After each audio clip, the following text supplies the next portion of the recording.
पाई प्रयागराज रे असंभाळ भिड़ सोरिष पकाइबाकू भी जागा नाही। घंटा घंटा धरी ट्रैफिक जाम रहुछे। लोके नाना समस्या देई गति करुछंती।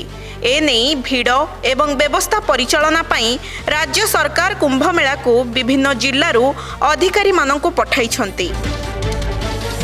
प्रति घंटारे सहर मध्यकू 8000 जानवाहन पशुछि।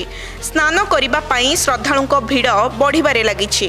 गत 3 दिन रे केवल प्रयागराज सहर रे 15 लाख जानवाहन पहुंचिछि। रविवार गोटे दिन रे प्राय 1.5 कोटी भक्त एठारे स्नान करिथिले। भिड़ एवं भयंकर ट्रैफिक जाम रो चित्र देखि सारा विश्व आश्चर्य होई जाइछि।